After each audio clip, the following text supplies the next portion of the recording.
G'day Eels fans. Big win on the weekend, 40 points to 4 up in Newcastle. Peter Sterlo, we called the game together. You were very impressed with the performance, not just the scoreboard. I loved what I saw. And I've been working on the blackboard, just putting all the players together as to how they did. And I was really impressed. After what we'd seen the previous 2 weeks, we needed to make a bit of a statement. And I thought that was made at McDonald Jones against a weakened Newcastle side. But you can only beat who's in front of you. And it's the way that you do it that was important. And I just thought that started the game well, which we'd seen in our better performances this year. The kicking was good, played good field position, got early points, which is always great. But then I thought they maintained a real intensity throughout pretty much the full 80 minutes. I'd been pretty critical of the way that our guys had defended, especially out wide of the edges.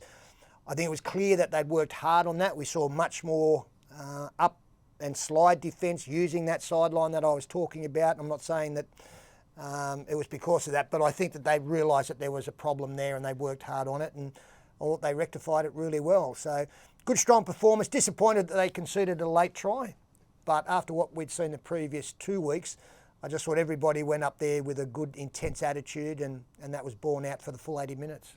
A few standouts, obviously. Gutherson, brilliant again. Micah Sevo with his steamrolling Double, efforts in the corner. The one I want to point out, I know we've been talking about him all year, but Isaiah Papali'i started on the edge and then comes into the middle. Yeah. I mean, his work rate is through the roof. It is, and he's out there for a long period of time. Yeah. He would probably play 60 to 70 minutes in this game before getting a bit of a reward late. One thing, just talking about the forwards, Papali'i was great, but I thought Brad took advantage of being able to get the bench forwards a lot of minutes this week. Sean Lane was out there for a long period of time, so too Oregon Kafusi, Bryce Cartwright as well.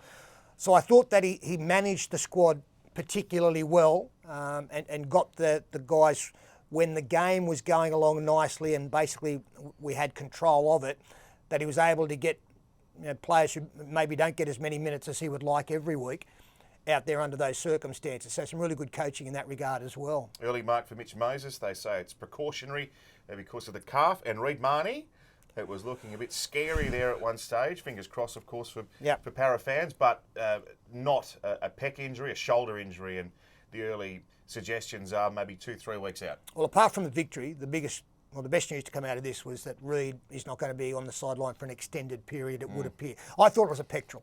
When the arm goes out like that and you see the reaction from the player, I thought it was a pectoral, and I thought he might not be back. So possibly 2-3 weeks, then that's a godsend, and we'll cover that well enough, because he was great. His distribution was superb once again. Again, deserved call up for Queensland, even though he wasn't to be used in game one. So I thought the fact that it's good news coming out of him was huge for us. The other guy I want to give a rap to, Hayes Dunster, second game up in the top grade. I thought he handled it really well, strong carries, good defensively, combined well with his centre in regards to communication. And obviously there was a lot made about Blake being relegated, but I think what we saw from Hayes was justified, and I expect him to be there again next week. I don't expect any changes apart from one's forced through injury. Don't think we've got any concerns necessarily when it comes to the judiciary. I don't think so. Off the top of my head. There's a couple on. In fact, there are about 800 on report. Well, I can't think of any that. Yeah, but I can't think of too many that I think are going to be a problem. But we'll look at that later in the week. All right, big game against the Tigers at Bankwest. Always plenty of spite in that. We'll talk to you next week when we review that game.